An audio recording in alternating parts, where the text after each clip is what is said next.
बिस्मिल्लाहिर्रहमानिर्रहीम।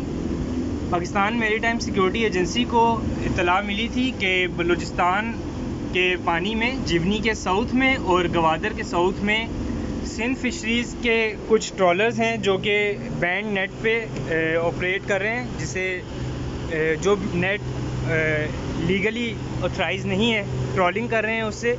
इसी के अगेंस्ट एक्शन लेने के लिए पाकिस्तान मैरीटाइम सिक्योरिटी एजेंसी ने अपने एसेट्स को इमीडिएटली डिप्लॉय किया और बलूचिस्तान फिशरी डिपार्टमेंट के रैप को साथ लेकर इनके ट्रॉलर्स के अगेंस्ट एक्शन किया है। अस्सलाम वालेकुम।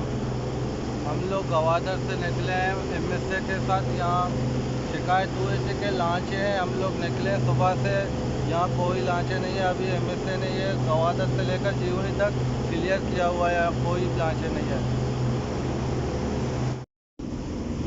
बिस्मिल्लाहिर्रहमानिर्रहीम। पाकिस्तान मैरीटाइम सिक्योरिटी एजेंसी को इत्तला मिली थी कि बलूचिस्तान के पानी में जिवनी के साउथ में और गवादर के साउथ में सिंध फिशरीज़ के कुछ ट्रॉलर्स हैं जो कि